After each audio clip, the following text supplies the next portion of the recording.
जंग का fun, English में कहते हैं द आर्ट ऑफ वॉर।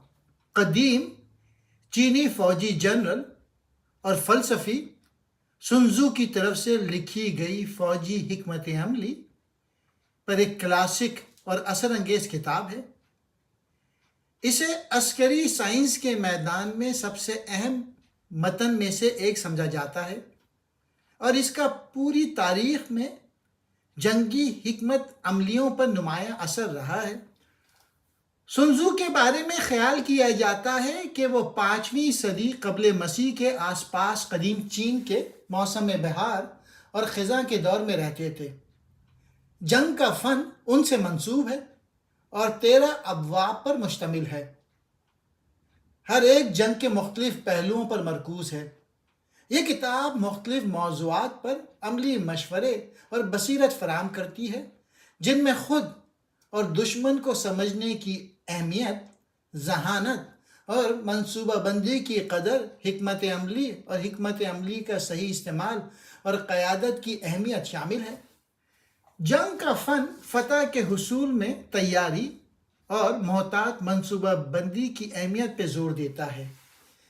ये इस ख्याल को फ़रोग़ देता है कि जंग जीतने का सबसे मौसर तरीक़ा ये है कि जब भी मुमकिन हो बराह रास्त तसादुम से गुरेज किया जाए और दुश्मन को चालों, फ़रेब और उनकी कमज़ोरियों से फ़ायदा उठाकर शिकस्त देने की कोशिश की जाए।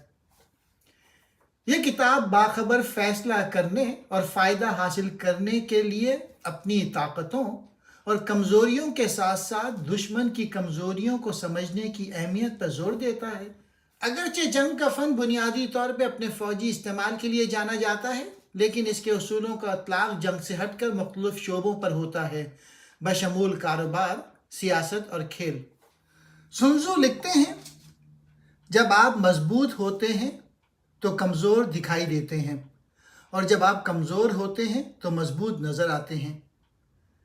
ये इक़्तिबास धोखादही की अहमियत और जंग में ज़ाहिरी शक्ल के इस्तेमाल पे जोर देता है। इंग्लिश में यूं कहेंगे, appear weak when you are strong and strong when you are weak. वो लिखते हैं, जंग का सबसे बड़ा फ़न दुश्मन को बग़ैर लड़े ज़ेर करना है।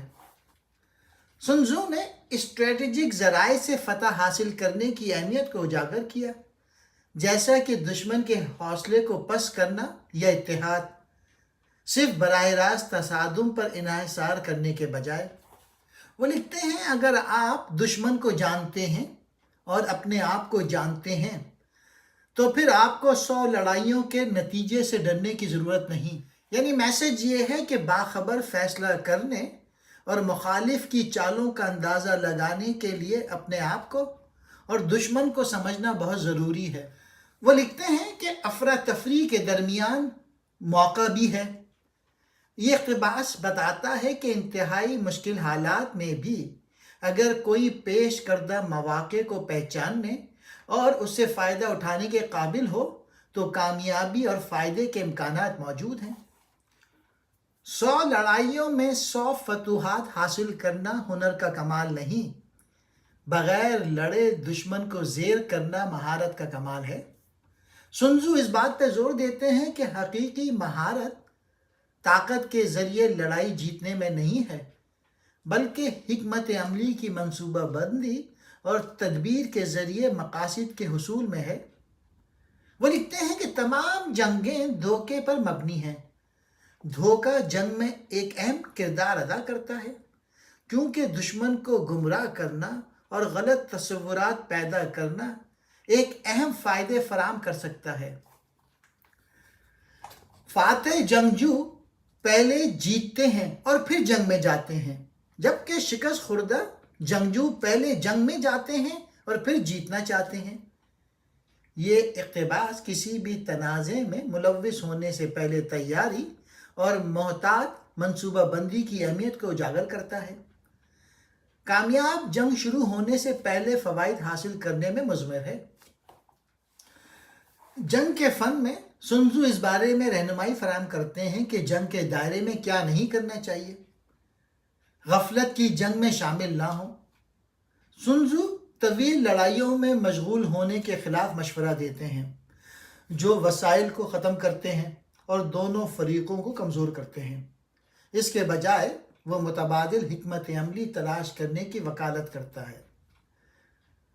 وہ لکھتے ہیں اپنے دشمن کو کم مت سمجھو، دشمن کو کم سمجھنا خوش فہمی کا باعث بنتا ہے اور ان کی طاقتوں اور صلاحیتوں کو نظر انداز کر سکتا ہے۔ وہ لکھتے ہیں ایسی لڑائیاں مت لڑو جو تم نہیں جیت سکتے۔ وہ وسائل کو محفوظ رکھنے اور فتح کے لیے متبادل راستے تلاش کرنے کا مشورہ دیتے ہیں۔ اپنے جذبات کو اپنے اعمال کا حکم نہ دیں۔ جذبات جیسے غصہ یا خوف کو فیصلہ سازی کی رہنمائی کرنے کی اجازت دینے سے متاثر کن اور غیر معقول کام ہو سکتے ہیں۔ وہ لکھتے ہیں کہ پرسکون رہیں، انٹیلیجنس جمع کرنے میں غفلت نہ کریں۔ دشمن کے بارے میں معلومات اکٹھا کرنے اور تجزیہ کرنے میں ناکامی آپ کو بے خبر اور کمزور چھوڑ سکتی ہے۔ سنزو نے باخبر فیصلہ کرنے اور مؤثر حکمت عملی تیار کرنے میں ایک اہم عنصر کے طور پہ ذہانت کی اہمیت پہ زور دیا ہے۔ سنزو اس بارے میں رہنمائی فراہم کرتے ہیں کہ جنگ کے دائرے میں کیا کرنا چاہیے۔ اپنے دشمن کو جانیں اور خود کو جانیں۔ اپنی طاقت اور کمزوریوں کے ساتھ ساتھ دشمن کی کمزوریوں کو بھی سمجھنا چاہیے۔ منصوبہ بندی اور حکمت عملی بنائیں۔ محتاط منصوبہ بندی اور حکمت عملی کی سوچ ضروری ہے۔ اس میں میدان جنگ کا اندازہ لگانا، مختلف منظرناموں پر غور کرنا اور حکمت عملی تیار کرنا شامل ہے جو آپ کی اپنی طاقتوں کو فائدہ اٹھاتے ہوئے دشمن کی کمزوریوں کا فائدہ اٹھائے۔ براہ راست تصادم کے بغیر فتح حاصل کرنا۔ حتمی مقاصد جب بھی ممکن ہو براہ راست لڑائی میں شامل ہوئے بغیر فتح حاصل کرنا ہے۔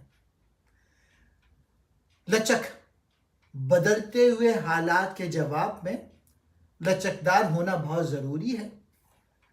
ذہانت اور معلومات سے فائدہ اٹھانا، دشمن کے بارے میں معلومات اکٹھا کرنا اور ان کا تجزیہ کرنا انتہائی اہمیت کا حامل ہے۔ مؤثر قیادت اور نظم و ضبط، قیادت جنگ میں اہم کردار ادا کرتی ہے۔